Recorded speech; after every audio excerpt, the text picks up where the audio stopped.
Hallo, schönen guten Morgen alles. Wie geht's? Apa kabar kamu semua? Und ja, heute wollen wir ein bisschen über Deutsch lernen. Und für unsere Themen heute ist über Präpositionen. Hari ini kita akan belajar tentang preposisi dalam bahasa Jerman. Ada apa aja? Nih kita lihat ya. Ada kucing yang sedang duduk di mana aja. Kita bisa pakai nih. Ada an, auf, vor, hinter, über, und unter, in, zwischen, neben, und in. Ada apa aja?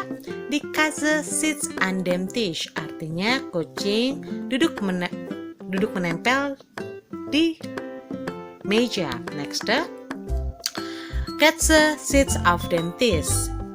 Kucingnya duduk di atas meja. Die Katze sitzt vor dem Tisch. Kucingnya duduk di depan meja. Next, ada yang duduk di belakang, di bawah maupun di atas. Die Katze sitzt hinter dem Tisch. Kalau di belakang, die Katze sitzt über dem Tisch. Di atas meja tapi tidak menempel. Dan die Katze sitzt unter dem Tisch. Dia duduknya di bawah meja. Nah, kalau di antara apa ya, Frau? Nih jawabannya. Die Katze sitzt zwischen dem Tisch, dan die Katze sitzt neben dem Tisch kalau dia di samping meja, dan die Katze sitzt in dem Tisch kalau dia berada di dalam meja. Contohnya kayak gini nih gambarnya. Dia duduknya di dalam meja. Next, akusatif order datif. Maksudnya apa ya, Frau?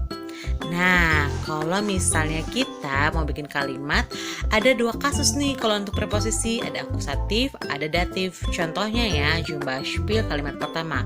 Vom Hofbräuhaus gehen Sie in die Disco. Next, Papa und Marbet tanzen in der Disco. Apa bedanya ya? Nah, kalau akusatif yang biru ini ada pergerakan dari poin A ke B. Tapi kalau yang datif yang poin merah itu tidak ada pergerakan. Jadi diam aja di situ. Contohnya apa nih? Nah, kalau kamu sudah tahu disco itu adalah feminim, maka kita udah pernah tahu yang namanya artikel. Ya, ada maskulin, feminim, netral, und plural. Untuk akusatif adalah den, die, das. Tapi kalau untuk datif jadinya dem, der, dem. Untuk maskulin, feminim, und netral. Dan untuk plural adalah den. Dan jangan lupa keterangan kata bendanya ditambahin en di belakangnya. Next. Nah, kalau dari Vom Bräuhaus gehen Sie in die Disco.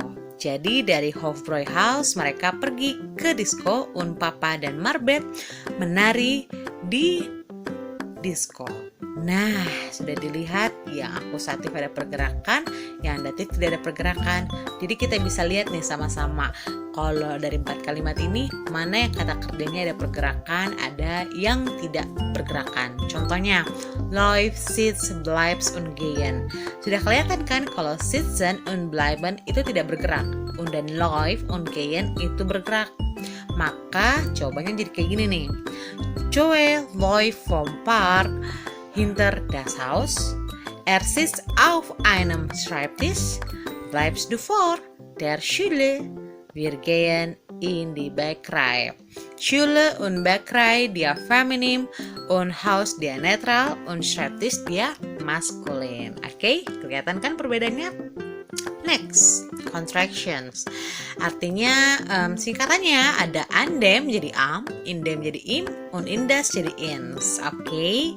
And then sama seperti tadi ada 4 contoh kalimat. Contohnya pertama, dia pria menggantungkan foto di lemari, maka akan menjadi kalimat hang das Foto an den Schrank, karena Schrank itu maskulin dan dia adalah akusatif, ada proses menggantungkan.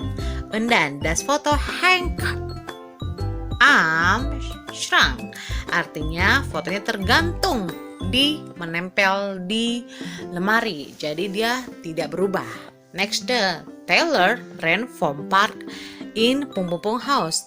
Taylor berlari dari taman ke rumah. Karena ini ada prosesnya, pasti akusatif deh. Jadi ins house. Atau Teller lies in dem house, karena membaca kan tidak bergerak ya. Jadi dia pakai kasus datif. Nah, verbs of directions-nya atau lokasinya kamu bisa lihat kata kerjanya dari sini nih. Ada stellen, legen, setzen, hängen, und stecken untuk yang bergerak atau akusatif. Dan untuk yang datif ada stehen, liegen, sitzen, hängen, und stecken. Nah, contohnya ini nih. Daniel sets das Buch on the top of the dish. Berarti kita akan jawab dengan Daniel sets das Buch. Karena dia adalah akusatif, maka kita gunakan jadi auf den Tisch. Daniel steht in the Klassenzimmer. Karena dia stehen adalah datif, akan dijawab dengan Daniel steht im Klassenzimmer. Ya kan? Nah, next kita lanjut ke latihan ya. Dankeschön.